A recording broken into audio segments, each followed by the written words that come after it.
3 600 000 $ levés sur Kickstarter, 145 $ pour ce pledge collector. Slay the Spire est là, il pèse lourd, il est sur ma table. Est-il un pétard mouillé ?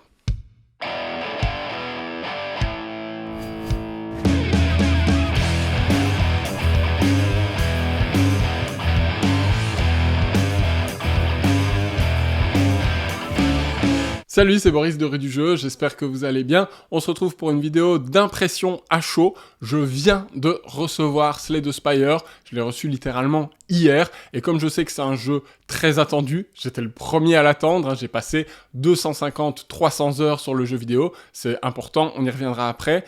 Voilà, j'avais envie de vous faire des impressions à chaud. Ces impressions ne sont faites qu'après une seule partie d'environ 45 minutes. D'accord, donc évidemment, il faudra voir sur le long terme les contenus à débloquer, est-ce que le jeu s'essouffle, etc. Mais j'ai déjà envie de faire un premier retour à chaud parce qu'il y a des choses très importantes à dire sur ce jeu. Il faut avertir les gens. Je suis pas en train de dire que c'est une arnaque, je suis en train de dire que c'est pas pour tout le monde. Juste avant ça, je voulais remercier les personnes qui sont de plus en plus nombreuses à me soutenir sur Ko-fi. Et il y a un nouveau moyen de soutenir sur Ko-fi si vous avez envie. Au-delà du don, il y a maintenant la possibilité de participer à la tombola Rue du Jeu. Vous trouvez ça dans l'espace des requests sur Ko-fi. Le ticket coûte 5 €, mais vous pouvez mettre plus d'argent si vous avez envie de soutenir la chaîne. Et ça vous permet de participer à un tirage au sort pour tenter de remporter des jeux de ma collection, des jeux que j'ai soigneusement sélectionnés. Alors rassurez-vous, je vais pas en profiter pour vous refiler des trucs nazes. Non, j'ai envie de vous envoyer des jeux que je possède en double, des copies presse que j'ai déjà traitées. Bref, des chouettes jeux que j'aimerais vous faire découvrir. Et puis au pire, s'ils vous plaisent pas, vous pouvez les revendre après, évidemment. Ça vous aura coûté que 5 €. Les frais de port sont à ma charge du moment que vous êtes éligible à un envoi Mondial Relay. Et vous pouvez gagner des jeux d'une valeur d'environ 50 €. Donc franchement, n'hésitez pas à participer si ça vous tente. D'autant plus que c'est une participation payante. Du coup, il y aura, à mon avis, un peu moins de participants que pour un concours lambda où il suffit de liker et partager. Mais du coup, vous avez beaucoup plus de chances de l'emporter que d'habitude. Pour être tout à fait transparent, à l'heure où je vous parle, il y a 5 participants. Donc voilà, vous avez encore toutes vos chances et vous avez jusqu'au 30 juin pour participer. Et si l'opération est un succès, je referai ça à peu près tous les 3 mois environ. Voilà, ça c'était pour la tombola Rue du Jeu. Sachez que sur Ko-fi, si vous aimez les rétrospectives, qui sont des vidéos qui me demandent beaucoup de temps, vous pouvez participer au financement de la prochaine rétrospective, dont le thème n'a en plus pas encore été défini. Donc vous pouvez aussi, dans cet espace request, faire un petit don à partir de 2 € pour suggérer le sujet de la prochaine rétrospective. Est-ce que ça va être un auteur ou une autrice ? Est-ce que ça va être une série de jeux ? Est-ce que ça va être un éditeur ? Le débat est encore ouvert, donc n'hésitez pas à voter. Et je lancerai la production de cette prochaine rétrospective quand le palier Ko-fi sera atteint. Donc voilà, si vous avez les moyens de soutenir, n'hésitez pas. Il faut comprendre que c'est des vidéos qui me demandent vraiment beaucoup de temps, et le temps c'est de l'argent, donc voilà, si on veut parvenir à dégager du temps pour produire ces vidéos ambitieuses, j'ai besoin d'un coup de main financier. Ok, venons-en maintenant à Slay the Spire. Slay the Spire, c'était donc à la base un jeu vidéo développé par Megacrit, un petit studio dont c'était le premier jeu, et en fait, il a mis tout le monde d'accord en termes de roguelite deck building. Il a quasiment inventé un genre, en reprenant des mécaniques qu'on connaît, évidemment. C'est un héritage de Dominion, qui est le papa des deck building. C'est aussi plus directement peut-être un héritage de Thunderstone, puisque c'est un deck building avec un thème de dungeon crawling. Vous êtes un personnage et vous devez traverser un donjon du début à la fin. C'est du porte-monstre trésor, comme on en avait déjà vu dans Descent, etc. Sauf que ça se joue avec un paquet de cartes. Au départ, vous avez un deck de base et vous allez enrichir ce deck au fur et à mesure de la partie. En faisant ça de manière numérique, sous forme d'un jeu vidéo, on peut intégrer les composantes d'un roguelike et donc randomiser la partie, mettre des effets aléatoires, rendre tout ça très dynamique. Une partie va durer 1 heure maximum pour faire 3 actes, et ça donne envie de rejouer encore et encore. On débloque du contenu petit à petit, on perd mais on recommence, on s'améliore, la difficulté est progressive, tout ce qui rend un jeu vidéo addictif, tant et si bien que moi, d'abord sur ordinateur, puis sur Switch, j'y ai joué à peu près 2 fois 200 heures en recommençant ma partie à chaque fois. Donc clairement, j'ai saigné le jeu jusqu'à plus soif. J'ai quasiment terminé les 20 niveaux de difficulté avec tous les personnages. Et moi, j'en voulais encore plus. Entre-temps, Slay the Spire 2 a été annoncé pour 2025, la suite du jeu vidéo, mais on avait surtout cette promesse d'une adaptation en jeu de société de Slay the Spire, qui est passé par Kickstarter, qui a levé des sommes incommensurables, 3 600 000 $, financé à quasiment 8000%, donc c'est un jeu très attendu. qu'est-ce que ça vaut? Avant de répondre à cette question, qu'est-ce qu'on trouve dans la boîte? Vous avez peut-être vu passer dans les shorts de la chaîne et sur les réseaux sociaux un unboxing. Bon, clairement, j'ai mis toute ma soirée d'hier à tout déballer, tout sliver, et là, j'ai beau pas être très intéressé par les sleeves, ils ont de l'importance parce qu'ils permettent d'améliorer ces cartes. En fait, vos cartes ont une version de base et elles ont aussi une version améliorée. Pour améliorer votre carte, vous la retournez sur le verso et vous la changez de sens dans le sleeve, ce qui fait que vous ne voyez que la version actuelle. Est-ce qu'elle est améliorée ou pas? Le sleeve vous aide à voir ça directement. Donc ça, c'est plutôt malin d'avoir intégré les sleeves dans la mécanique de jeu. Vous avez des centaines de cartes dans cette boîte, des grandes, des petites, les cartes de jeu des joueurs, les cartes qui représentent les monstres, et puis des plus petites cartes, des reliques, des potions. Vous avez quelques plateaux qui vont représenter la carte sur laquelle votre personnage va évoluer. Si vous êtes un pigeon comme moi, que vous avez pris la collector, vous aurez aussi des pièces métal. Voilà, elles sont pas dingues non plus, hein, mais bon, elles sont pas immondes. Des petits boîtiers de rangement pour ranger tout ça, des cubes pour garder la trace des points de vie, des cartes de boss un peu plus volumineuses, et puis quelques petites figurines, bon, qui servent à pas grand-chose, hein, c'est clairement pas un jeu de figurines, c'est un jeu de cartes avant tout. Il y a des tapis néoprène aussi pour représenter les zones de jeu ou pour mettre en place le matériel de son personnage. Quelque part, en termes de qualité de matériel, etc., on en a pour son argent, c'est bien édité, la boîte se range plutôt facilement, tout rentre même une fois que c'est slivé, en même temps l'inverse aurait été vraiment dommage. Je suis pas un grand adepte des inserts, etc., mais là j'ai eu aucun mal à tout ranger. Certes, ça m'a pris la soirée, mais c'était pas non plus péniblissime, et une fois que tout est bien dedans, ça tient, on sait récupérer le matériel facilement, il y a des intercalaires, franchement, à ce niveau-là, rien à dire. Maintenant, on va surtout parler du fond du jeu, du gameplay et de son intérêt. À qui ça s'adresse? Parce que clairement, même si c'est parfois délicat de réfléchir en termes de cible, est-ce qu'on est la cible ou pas, c'est pas toujours un bon argument. Là, clairement, je pense que le jeu s'adresse à une niche extrêmement précise et pointue, dont je pense je fais partie, mais c'est absolument pas du tout pour tout le monde. Et d'ailleurs, vous avez probablement déjà entendu plusieurs personnes clamer que c'était une purge, que le jeu était mauvais, qu'il était pénible. C'est un truc qu'on a pu entendre chez Simon du Passe-Temps notamment. Et je comprends tout à fait ces commentaires, ces retours. Et quelque part, j'y souscris. Vous allez voir, je vais détailler mon avis. Et en même temps, le jeu, en tout cas là, en l'espace d'une partie, me ravit. Et c'est quelque part tout à fait ce que j'attendais. C'est plein de paradoxes, et vous allez voir que le jeu en lui-même est plein de paradoxes. Je vais essayer de vous expliquer tout ça. Bon, tout d'abord, on peut se demander quel est l'intérêt de ce jeu d'exister. Dans le sens où il reprend un jeu vidéo qui existe déjà sur toutes les plateformes, même sur Android, et qui coûte 15, 20, 25 € maximum en fonction des supports. Là où l'adaptation en jeu de société, si on prend la collector, j'ai payé 140 $ mon pledge, sans compter les frais de port, peut-être les taxes, etc. J'ai arrêté de compter. Donc, c'est très cher. Et c'est normal parce que là où, effectivement, un jeu vidéo va peut-être demander plus de temps de développement, etc. Ce qui coûte cher pour le jeu de société, c'est la matière première. C'est ce carton, c'est ces sleeves, c'est ces figurines, c'est ces cubes, c'est ces dés, c'est néoprène. Tout ça, ça coûte très cher à produire. Là où un jeu vidéo, on finance un coût humain de développement, qui n'est pas non plus excessif, parce que Megacrit, ils ont bossé comme des dingues, mais c'est une petite équipe. Ils doivent être, je crois, 3-4 personnes, je voudrais pas dire de bêtises. Mais donc, une fois qu'ils ont produit leur jeu, qu'ils ont éventuellement fait des extensions, la distribution, elle est numérique. Donc, elle va pas demander de coûts supplémentaires. Si ce n'est la marge que prennent les stores en ligne. Pour une adaptation en jeu de société, faut rentabiliser tous les coûts de production, et donc forcément on se retrouve avec un produit extrêmement cher, assez luxueux, qui n'est pas à la portée de toutes les bourses. La réponse à ça, c'est de dire, le jeu de société permet de jouer à plusieurs, ce que le jeu vidéo ne permet pas, c'est un jeu solo. Oui mais non, ne faites pas ça. Ne faites pas ça. Comment est-ce que Slay the Spire fait pour faire un jeu multijoueur ? Il reproduit la formule d'un Marvel Champions. C'est-à-dire que le scaling, donc la mise à niveau de la difficulté en fonction du nombre de joueurs, se fait par un multiplicateur. Donc vous voyez, par exemple, ce boss, il vous dit que si vous êtes à un joueur, il aura 22 points de vie. Si vous êtes à 2, il en a 44. Si vous êtes à 3, il en a 66. C'est bêtement une multiplication. Et c'est la pire des idées, Marvel Champions fait ça aussi, ils n'ont pas trouvé d'autres systèmes, mais c'est la pire des idées. Parce que si vous vous retrouvez à 4 joueurs, vous avez face à vous un sac à PV qui a 88 points de vie, vos frappes de base font 1 dégât. Ça va prendre des heures juste pour éliminer ce boss. Ça va prendre littéralement des heures. Ça va être infernal. Vous en aurez marre. Alors certes, il y a de la coopération qui est possible entre les joueurs. Quand on se retrouve chez le marchand, on peut mettre en commun ses pièces pour acheter des objets.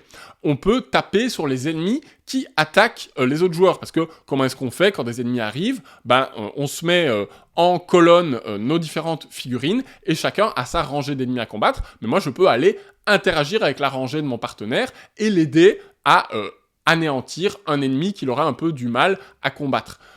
Donc ça, c'est chouette sur le papier. Mais dans les faits, ça va durer des plombes. Et on n'a pas envie que ça dure des plombes. C'est un jeu qui est fait, comme tout deck building, pour être incisif. Parce qu'on veut que notre paquet tourne, on veut voir les nouvelles cartes qu'on a achetées, qui viennent d'abord dans notre défausse, on veut les voir à l'œuvre, on veut voir tourner notre deck, et pour ça, il faut que ça soit fluide.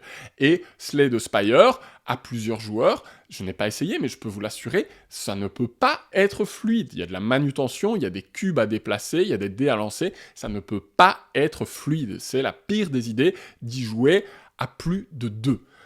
Éventuellement à 2, pourquoi pas, mais alors il faut accepter d'y jouer en temps réel, c'est d'ailleurs ce que suggère le livre de règles, mais du coup on va pas toujours être précis dans les décisions, parce que je vais peut-être dire, je tape ce monstre-là qui est chez toi, et puis mon partenaire il avait pas tout à fait fini de jouer, il se rend compte qu'il aurait pu achever ce monstre lui-même, et que ça aurait été plus optimisé dans un autre sens, en même temps c'est compliqué de rollback, parce que on a déjà fait les manipulations, on a déjà joué les cartes, on a peut-être déjà pioché, il faut accepter ça, il faut faire ça comme un Slay the Spire où on serait chacun dans notre couloir, on fait chacun notre partie solo dans notre coin, et à l'occasion, on coopère, on échange, mais je pense qu'il faut y jouer de cette façon-là pour que ça soit fluide. Évidemment, à plus de 2, ça serait le bazar de faire comme ça, donc voilà, c'est l'espèce de compromis qu'on peut trouver pour, je pense, apprécier ce jeu à 2, mais pour moi, c'est un jeu solo, et je ne vais le pratiquer que en solo, dans ma bulle, peinard, tranquille.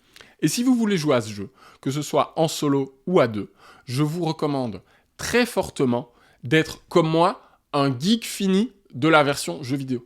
D'avoir passé 100, 150, 200 heures dessus. Pourquoi? Parce que c'est un jeu qui est taillé pour ce public-là. C'est ça le paradoxe, c'est que le jeu est taillé pour des fans. C'est le plus grand fanservice que j'ai jamais vu de ma vie. Parce que on va retrouver les héros du jeu vidéo, on va retrouver les boss du jeu vidéo, ils sont tous là, sans exception, on va retrouver les ennemis du jeu vidéo, et tout ça avec les illustrations du jeu vidéo. Donc ils n'ont pas redemandé à des illustrateurs de réinterpréter les monstres, etc. C'est les mêmes illustrations, c'est du copier-coller. On aurait pu faire une capture d'écran, les insérer, ça aurait été pareil. Donc ils ont évidemment travaillé main dans la main avec Megacrit, Contention Games, l'éditeur, c'est sûr, ils ont bossé de très près avec eux, et chez nous, c'est Matago qui s'occupe de la version française. Mais à ce stade, c'est vraiment identique en tout point. Genre, les reliques ont les mêmes effets, c'en est à un point où je n'avais quasiment pas besoin de lire les règles. Parce que ça fonctionne exactement de la même manière. On a 7 cartes à traverser, avec des jetons qui vont nous dire si on fait une rencontre aléatoire, si on va chez le marchand, si on va au feu de camp pour se soigner ou pour améliorer une carte, si on fait une rencontre d'ennemis, si on combat des élites, elles sont plus fortes, mais on a des récompenses qui sont plus importantes. Tout est absolument pareil. Et en même temps, il n'y a pas de contenu original, il n'y a pas de nouveauté, il n'y a pas une nouvelle carte, etc. Et ne me dites pas, oui, mais il y a du contenu à débloquer, etc. Spoiler, j'ai regardé le contenu à débloquer, ce sont des cartes, des éléments qui sont aussi dans le jeu vidéo. Il n'y a rien d'inédit dans ce jeu. Et c'est à la fois très dommage et à la fois parfait pour les connaisseurs comme moi, qui du coup peuvent remobiliser ce qu'on appelle le capital ludique, et donc toutes les connaissances qui ont été accumulées en passant des heures et des heures à jouer à ce maudit jeu qui est en même temps formidable, en fait, c'est très agréable parce qu'on a la sensation d'être à la maison et on sait déjà comment le jeu fonctionne. Vraiment, du coup, on peut analyser très très vite les situations de jeu. On a besoin de faire moins de manutention parce que on sait facilement calculer le coût des cartes. On voit très facilement en un coup d'œil, ok, cet ennemi me tape à 2, j'ai les moyens de faire 2 points d'armure comme ça, tac tac, et on va très vite en fait. Je vais très vite dans mes plays, etc. C'est assez automatique chez moi parce que je reproduis des réflexes du jeu vidéo. Tant et si bien que ma première partie n'a duré que 45 minutes. Alors on parle d'un walkthrough, d'une traversée de l'acte 1. évidemment pas des 3 actes. Et pour moi, c'est comme ça qu'il faut le jouer. Il faut faire acte par acte et il faut sauvegarder entre les actes et essayer de faire les 3 actes, de les traverser avec le même personnage en faisant évoluer son deck, etc. Mais pour moi, ça se fait en 3 sessions.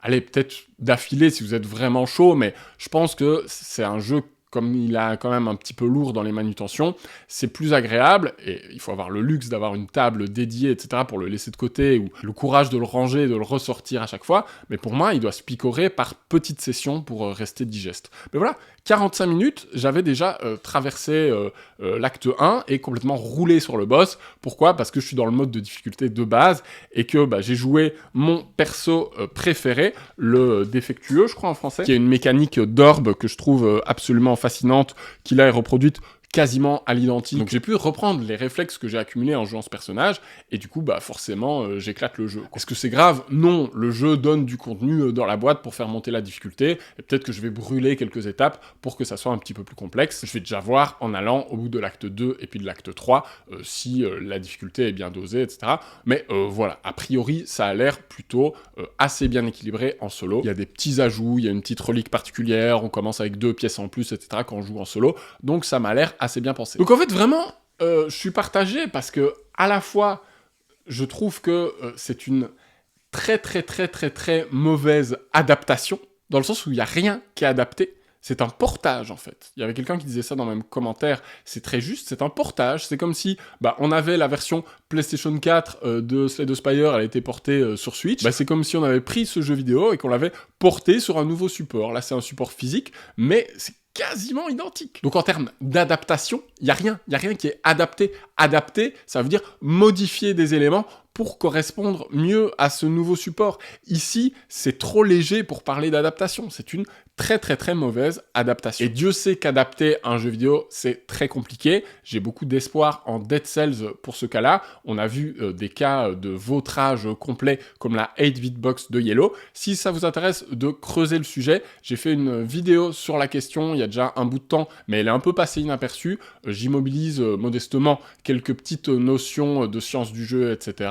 Donc n'hésitez pas à regarder si vous avez envie de creuser ce sujet des adaptations de jeux vidéo en jeux de société. C'est vraiment une question qui est intéressante et assez complexe. Par contre, Slay the Spire est une excellente transposition, un excellent portage, comme je le disais, parce que il y a tout. Et franchement, à ce niveau-là, c'est un tour de force d'arriver à être aussi fidèle. C'est sidérant. Et ça a dû demander énormément de boulot, de bien faire en sorte que tout y soit, de bien traduire le nombre de dégâts, de bien trouver l'équilibre, de dire ok, les cartes de base vont faire 1 dégât, du coup si on part de ce principe-là, il faut que le personnage ait combien de points de vie, il faut que les ennemis aient combien de points de vie, parce que dans le jeu vidéo c'est des valeurs qui sont beaucoup plus importantes, parce que tout est calculé par la machine. Là il fallait que les calculs soient faisables à entreprendre pour l'humain, donc il y a quand même une forme d'effort là-dessus, même si c'est vraiment la base, quoi. Et pour moi, c'est pas assez fin pour qu'on puisse parler d'adaptation. Et avant de conclure, je voudrais parler de la mécanique la plus inédite, entre guillemets, qui existe dans ce jeu, parce qu'il y a quand même un tout petit truc, c'est ce dé à 6 faces. Donc là, vous vous dites, Boris, tu te fous de ma gueule, un dé à 6 faces, c'est ça ton innovation? Figurez-vous que oui, c'est plutôt malin comment ce dé est utilisé, au point que Jamie Stegmaier, sur sa chaîne YouTube, en a fait un épisode de My Favorite Mechanics pour parler de comment ce dé à 6 faces est utilisé dans Slay the Spire. En fait, en début de manche, quand c'est votre tour de jouer, vous avez pioché vos 5 cartes et puis vous lancez ce dé. Et ce dé, il va à la fois définir par son résultat l'activation de certains de vos pouvoirs chez vous. Il y a certaines reliques, par exemple, qui vont s'activer que quand vous faites la phase 3 ou 4. Donc ça reproduit une part d'aléatoire qui, normalement, est gérée par la machine, par la console. Et ça va surtout définir le comportement des ennemis. Et dans tous les cas, il y a rarement plus de 3 options différentes sur les ennemis. Vous voyez, face 1-2, face 3-4, face 5-6. Donc ça, c'est plutôt malin, parce qu'en un coup d'œil, on voit un seul résultat de dé, et même si on jouait à 4, il n'y aurait qu'un seul dé qui définit les comportements de tous les ennemis. Et ça, c'est quand même plutôt malin, parce que si on avait dû lancer un dé par ennemi, ou même un dé pour le boss, un dé pour les ennemis de base, un autre dé pour les invocations, que sais-je, et un dé pour nous, au secours. Ça aurait été l'enfer, ça aurait été illisible. Alors, ça demande évidemment des concessions, parce que du coup, les comportements des ennemis sont beaucoup plus scriptés, beaucoup plus prévisible que dans le jeu vidéo, où dans le jeu vidéo, il faut vraiment connaître très très bien les ennemis et leur comportement pour connaître leur cycle, leur pattern et la façon dont ils alternent entre attaque, défense, confusion, etc. Ça se fait pas toujours tout à fait dans le même ordre, ça dépend un peu des conditions, des niveaux de difficulté, etc. Ici, ça sera toujours la même chose et on aura toujours au maximum que 3 possibilités. Donc forcément, peut-être que si les parties s'accumulent et qu'on tombe sur les mêmes monstres, on va avoir un sentiment de redondance. Mais en même temps, c'est ça qui permet d'automatiser la réflexion et de rendre le jeu toujours plus fluide. Parce que si je sais que cet ennemi-là a fait ça sur cette valeur de dé-là, paf, je peux très vite lire ce que le jeu me donne comme information et réagir en fonction et faire mon tour de jeu dans la foulée. Donc c'est vraiment une très bonne idée. C'est la meilleure idée de ce portage. Ça reste léger, mais au moins ça permet que ça reste digeste. C'est vraiment une très bonne concession pour arriver à gérer plein de comportements différents en un seul élément de jeu, en un seul coup d'œil. J'en viens à ma conclusion, et vous avez entendu beaucoup de négatifs depuis le début de cette vidéo, et pourtant, moi je suis hyper emballé par ma première partie, je dois bien le dire. Et je conçois tout à fait qu'on dise que c'est une purge, et surtout si on l'a essayé à plusieurs, qu'on trouve ça interminable et lourd et indigeste et avec des manipulations dans tous les sens, etc. Mais moi, en tant que fan qui ai acquis une lecture du jeu et des automatismes qui me permettent de jouer de façon extrêmement rapide à cette version jeu de société, j'ai ce que j'attendais. J'ai un prolongement de mon expérience de jeu de 400 heures sur Slay the Spire, qui font que je suis allé au bout des niveaux de difficulté sur 2 machines, j'ai pas envie d'encore recommencer ma partie. Voilà une façon de redécouvrir à nouveau le jeu, de reprolonger le plaisir dans un autre contexte, avec une dimension en plus, celle de manipuler le matériel physique, de manipuler les cartes. Ça reste quand même un truc qu'on aime bien en tant que joueur de jeux de société, et ça me donne de quoi patienter en attendant Slay the Spire 2 l'année prochaine. Mais je ne le conseille absolument pas aux personnes qui ne sont pas dans le même cas que moi, c'est-à-dire qui n'ont pas déjà enchaîné 200 heures sur le jeu. Si c'est pas votre cas et que Slay the Spire vous intrigue, que vous l'avez jamais fait, faites-le. Faites-le. Même si vous n'êtes pas très jeu vidéo, faites-le. C'est juste un jeu de société sous forme numérique. Prenez-le comme ça. C'est comme si c'était une appli d'un jeu de société et la console calcule à votre place. Et vous avez la dimension roguelite en plus. Mais clairement, j'ai vu des personnes qui n'étaient pas du tout habituées aux jeux vidéo s'éclater sur Balatro récemment, qui reprenait le poker en faisant un roguelite et utilisait toute la sève du numérique pour en faire une expérience addictive et satisfaisante. Slay the Spire, c'est ça. Et donc, soyez curieux et curieuses, lancez-vous, ça coûte pas très cher, vous pouvez l'avoir pour 15, 20, 25 balles, et pour peu que vous appréciez, ça va vraiment aspirer votre âme, mais vous allez être heureux. Si vous êtes comme moi un fan hardcore, que vous avez fait le tour, et que vous avez envie de prolonger l'expérience d'une autre façon, franchement, je pense que Slay the Spire, le jeu de plateau, peut être fait pour vous.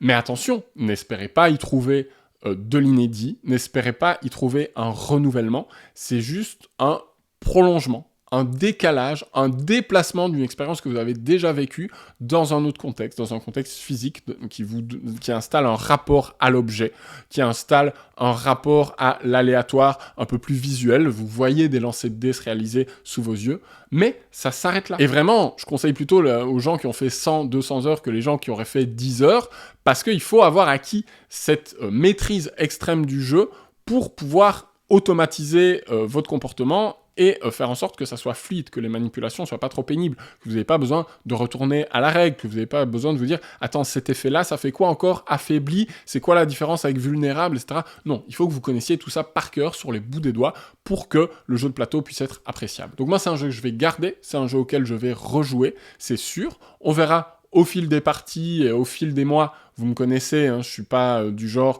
à oublier un jeu une fois qu'il est sorti des écrans de radar, donc j'en reparlerai. On verra en fin d'année si j'ai joué 30 fois, que j'ai un peu rentabilisé mon investissement, ou que finalement, sur le long terme, ça a fait flop. On verra un peu, mais pour l'heure, je suis très positif, mais je ne le recommande vraiment pas à tout le monde, vous aurez compris. Ma punchline, une excellente transposition, mais une bien piètre adaptation. J'espère que ça vous a plu, j'espère que ça vous a été utile. On peut continuer à échanger en commentaire si vous avez besoin de plus d'infos, si vous avez des questions précises. N'hésitez pas à suivre Rue du Jeu sur Instagram, à faire un tour sur Golden Meeple, la boutique partenaire. Et puis sur le Ko-fi, j'en parlais en début de vidéo, si vous avez envie de soutenir nos projets, de soutenir la chaîne, ça se passe par là. On se retrouve très bientôt pour de nouvelles vidéos. D'ici là, jouez bien par chez vous. Ciao!